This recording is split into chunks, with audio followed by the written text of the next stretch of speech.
Alright, let's see what game we got today. It's the original Sonic the Hedgehog for the Sega Genesis back from 1991.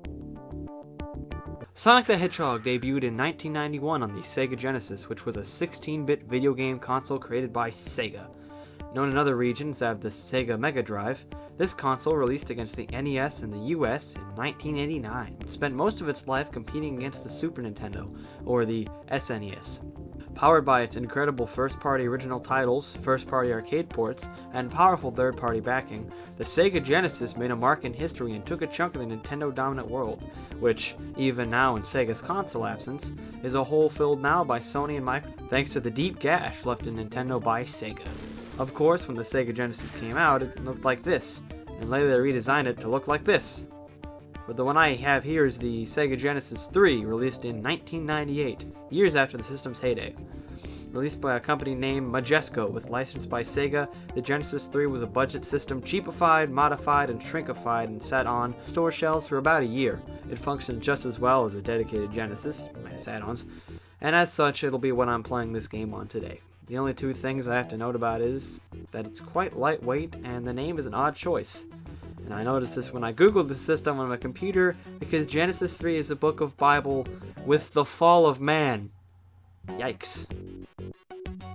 Sonic the Hedgehog was released in 1991 and became Sega's mascot over Alex Kidd. Believe it or not, Sega used to have a ton of awesome franchises that weren't just Sonic. Hard to believe back in the year of 2017. I know Sonic's reputation isn't the best, and it's not like he doesn't deserve all of it, but for just a moment, forget all the memes, all the future games, all the fan-based stuff, and come back with me to 1991, where all Sonic is just a 2D platforming game on the Sega. You there? You with me? Then let's get rolling. Got the cart and the Genesis, let's play some Sonic the Hedgehog.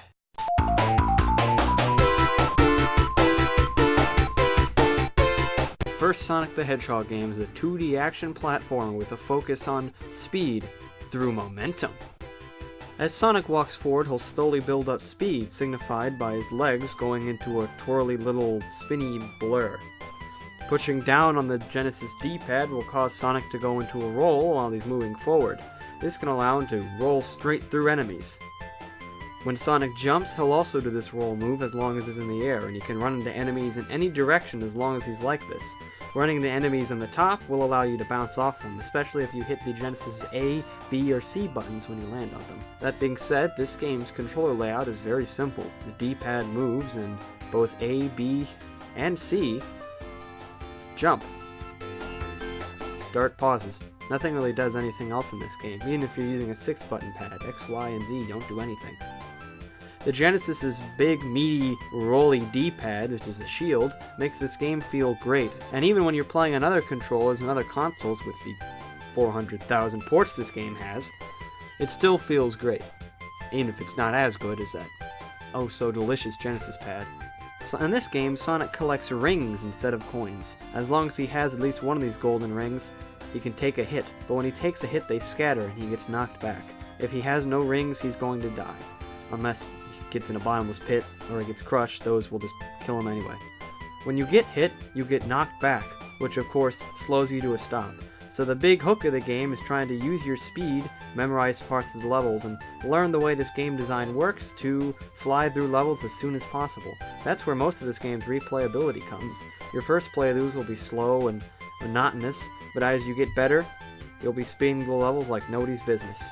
At least in Green Hill Zone, the first world of the game, called Zones. This alone allows you to move fast, and once you get past its 3 levels that each zone has, and fight the Eggman Boss, you'll go into Marble Zone. This is where your speed is definitely used against you, and the game's challenge truly comes in. A challenge that, some may argue, is unique to this first Sonic game. Marble Zone is a lot slower, and is mostly platforming and dungeon-like puzzles. You really want to go fast, but if you try to, you'll probably run into something. So trying to go fast in this level is about being careful, learning the level, and again, that's where the replayability comes from. Also, Marble Zone is a huge pain in the ass, so take that for what you will. Aiding this game's amazing physics system is, of course, colorful, bright, vibrant, stylized, and just gorgeous graphics and animation, as well as some sick music. You're hearing it right now. Okay, look up the music yourself. I got a review to do. Now, to truly review this game, it's best to go through all the levels in order. Like I said, each zone has 3 acts or levels in it, and the third one always ends with an Eggman Boss, except for the final zone, which is just an Eggman Boss. Throughout your adventure, to stop Eggman from capturing all the woodland animals and making them power robots, because evil, you'll contend with Eggman's evil badnik robot things, in which free an animal when you destroy them. That being said, let's go on to the third level with the first 2, Green Hill and Marble Zone covered. Spring Yard Zone!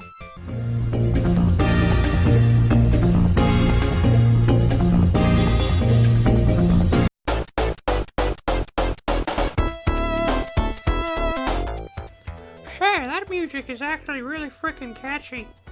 I know, right? Anyway, this is Spring Yard Zone, so named for all of its springs and the word coat being plastered in the air somehow. This is actually my favorite zone in terms of music and setting. It looks awesome and feels so Genesis. The last zone, Marble Zone, definitely slowed down a lot from Green Hill Zone, and while Spring Yard Zone doesn't exactly reach the same easy speed heights that Green Hill Zone does, it's definitely a lot faster than Marble Zone, with some more slopes and opportunity to speed by. This makes it a good balance between the 2 levels, and combined with these weird spinning enemies that I hate with my heart and soul, spinning spike things, Mr. Krabs, and flying spike things. This level really loves spikes. This level will definitely test your platforming prowess without feeling too unnecessary.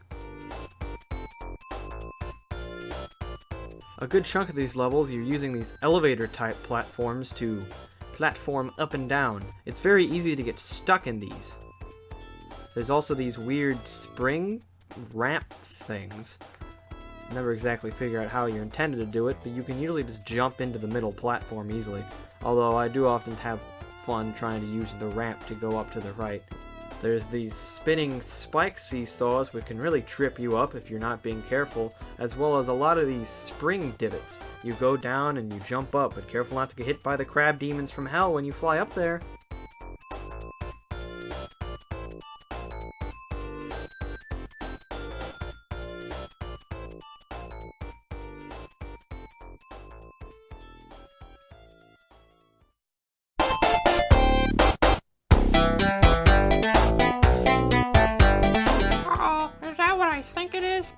What? Water level! Well, unfortunately, Treerat, you're right. Labyrinth Zone, the 4th zone in the game, is probably the hardest and most annoying. It's a water level, except Sonic can't swim. That's 1 point for Mario, I guess. Instead, Sonic just kind of walks on the ground, and while he's underwater, his entire physics moves slightly slower. It's a lot harder to get speed underwater, and it's a lot easier to die underwater because you can drown! While you're playing the game, you'll hear these little chimes while you're underwater. After 3, you're pretty close to drowning, signified by a timer starting and some Jaws-like music.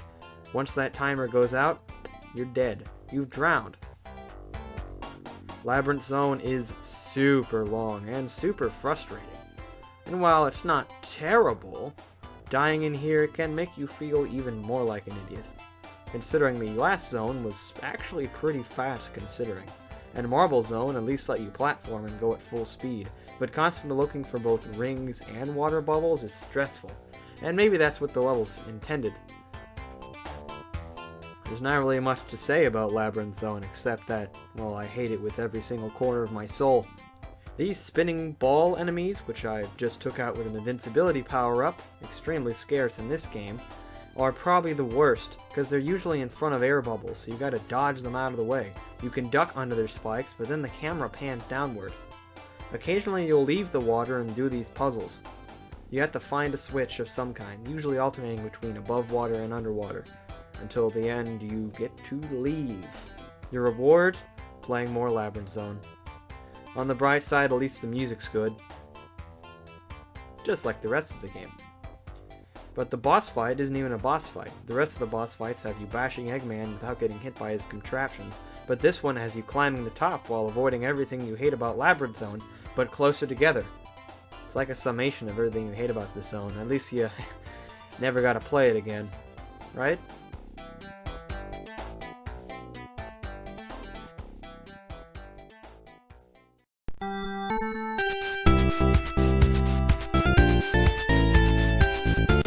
Ah, that music's so peaceful. Right, little tree rat? You know it. Ain't that right, big brother? Going to set it better myself. This is Starlight Zone. Okay, your top hat wearing big brother's stunning words aside, this is Starlight Zone, which is a lot like Green Hill Zone. There's a lot of areas to go fast, ramps, slopes, spinny areas, all sorts of that kind of stuff, but you could argue it's easier than Green Hill Zone. The hardest part that comes with this level are these bomb enemies that you can't roll into. In fact, you don't come in contact with them at all. They just kind of explode and they hit you with the explosions, and there's no way to stop it other than getting away. There's a lot of these fans which prevent you from going in certain places, which, if I recall, in the Game Boy Advance version you can spin dash past. More on that later. There's also these fireball elevators and weird stair platforms that activate when you step on them on the top or spin dash into them from the bottom. There are these seesaw areas and then a boss at the end, and, well, in spite of its awesome music and awesome city setting in the background, in fact all the backgrounds in this game are just amazing, as well as some pretty good transparent effect with these trees, there's not really much to say about this second to last zone in the game. I wonder why it's so easy. I think you better be thankful for its easiness, cause up next is...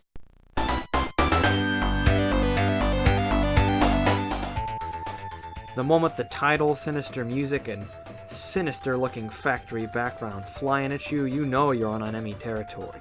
This is Scrap Brain Zone, and it's some of the hardest levels in the game in terms of platforming and obstacles.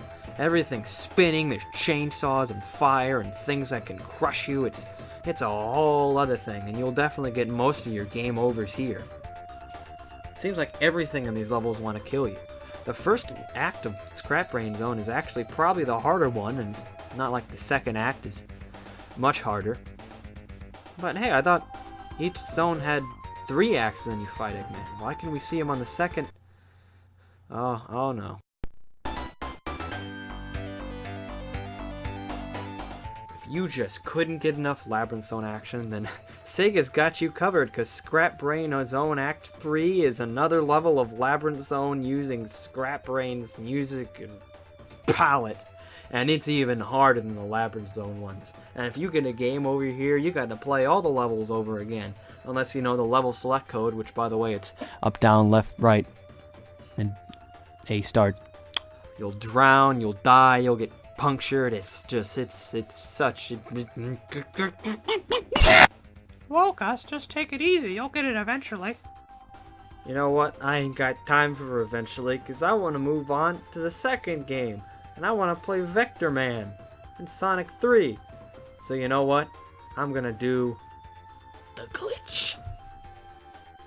So I'm going to jump up here, push here, run over here, push on this wall until you're inside it, push to the left and push against this thing. It's a lot of pushing. Move over here, jump, hit left, do some other jump and lefting, and eventually you're here. End of the level, yay.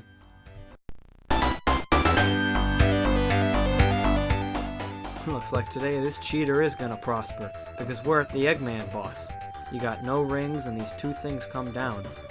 Usually in a different spot each time, but they always come down in 2s. And after they come down, they shoot lasers at you. Don't get crushed, and make sure you hit the one with Eggman in it. Do that like 40 times, and eventually...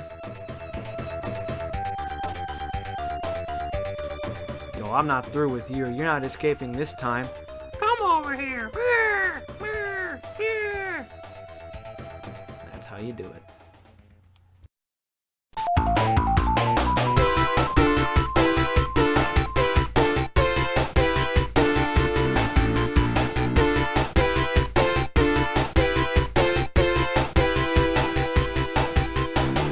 The original Sonic the Hedgehog game, at the end of the day, and in spite of its many many frustrating moments, especially in or around water, is still a good game, and I recommend you give it a go if you haven't. Transitioning from Mario to Sonic, like I did, especially with Sonic's reputation, was a little odd, but I think you ought to put all that aside and at least play the first Sonic game. It's available on all sorts of things. Emulated on GameCube, Dreamcast, Xbox DS, PlayStation 2, PlayStation 3, Xbox 360, Xbox One, PlayStation 4, and Switch inside of collections, and with a widescreen remake on mobile from the director of Sonic Mania. Just don't play the Game Boy Advance one.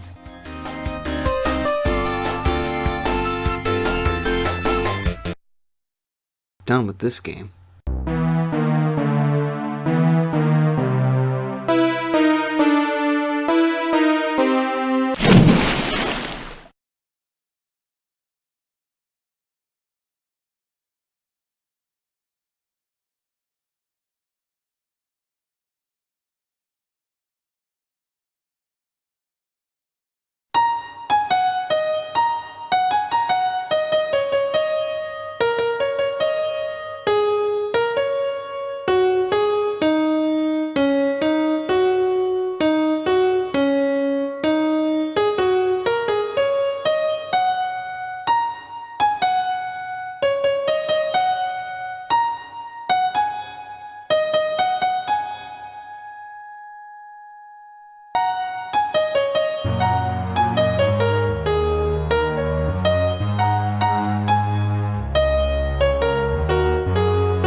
Let's go ask Sam for another console.